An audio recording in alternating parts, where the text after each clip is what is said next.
Aibowan and Vanakkam. Thank you for taking a few minutes of your time to listen to my message about Sri Lanka. Today is the 24th of April, 2022, and I'm just back from Sri Lanka.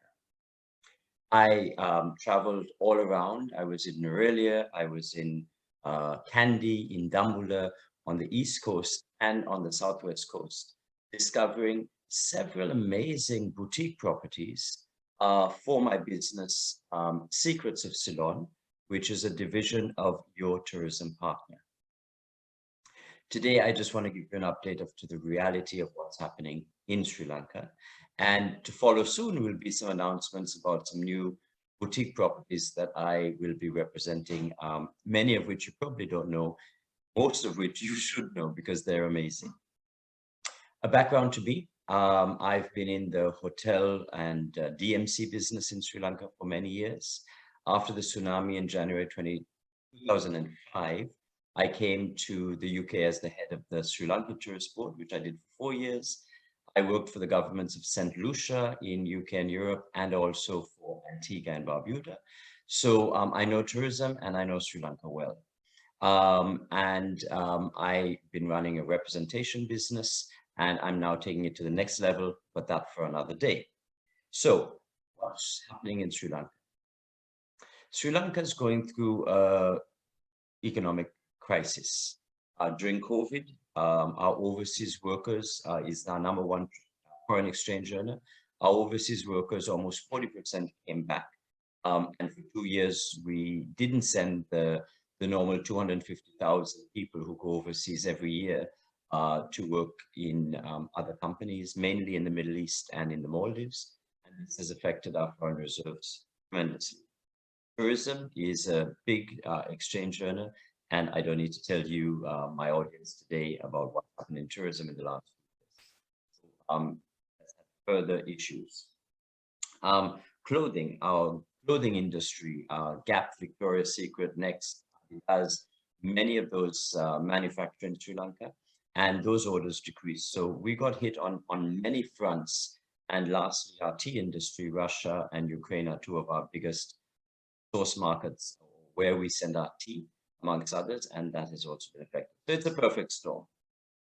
There is also mismanagement, as from the government point of view, some big errors made, and I'm not going to go into those. There's been accusations of fiscal impropriety, and I'm not going to go into that either. We now have a ban on imports to try to save the limited foreign currency we have. We have declared bankruptcy, which means we've gone to the IMF now to get some help, and the IMF seems keen to help us, and so that's moving positively. Rising costs all over because the rupee, the Sri Lankan rupee, has devalued against all currencies, and it's lost 60% in certain cases. And we have shortages because we don't produce enough in the country. We need to import. We can't import, so we have severe shortages. And all of this, a perfect storm, and the people are fed up, and they are having peaceful protests. So what does this all look like on the ground for a visitor or traveler? So from the 5th of April till the 20th of April, 2022, I was out there for Easter break with my family, my 10-year-old son and my 14-year-old son, along with my wife. We traveled around. We hired a car from a reputable DMC and with a driver. And so we went around, we saw protests as we drove through the hills and other places. Didn't affect us. We honked our horn just in support and drove on. We saw petrol, a lot of queues, and it reminded me of the time not so long ago in London where we had huge queues also. Very sad for the people. But it didn't affect us. Twice we had to refill, but because we were tourists, my wife family are tourists, I'm on a foreign passport holder, we were able to avail ourselves to a controversial thing, to be honest, but we were able to avail ourselves to a fast track queue, which meant that we didn't have to queue for long to refill the petrol to continue along. But the condition is, of course, we're paying dollars, we're bringing much needed foreign currency into the country. The hotels were well occupied. I mean, they weren't empty. There's a lot of Sri Lankans traveling. There's still a lot of visitors in Sri Lanka and people arriving on a daily basis. So we didn't feel that we were alone. We were over the Easter and Sri Lankan New Year period, so the hotels were full. And so we had an absolutely normal, perfect holiday.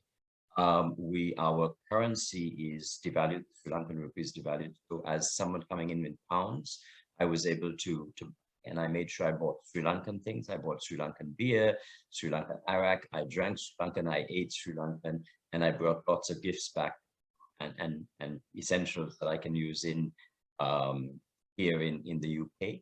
So the bottom line, the bottom message is yes, there is a severe crisis in Sri Lanka. There's no way of hiding about that.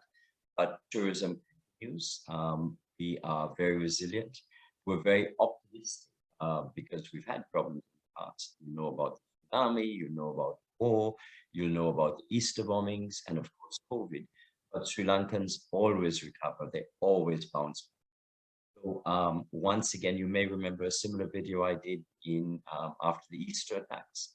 I'm looking at you, the travel agents in UK, the travel industry in the UK, who have always rallied around Sri Lanka and supported her to continue to do so. I'm definitely going back on the 15th as part of my plan to bring amazing new product and experiences to you. So please continue to support. If you have any questions, my telephone number, my email will be attached. And so please give me a call, send me an email. I would love all things, any questions, and work with you to get Sri Lanka back to her rightful place on the world stage, and to help those lovely Sri Lankan that you have all met, and after you. Thank you. Ayubowan and Vala.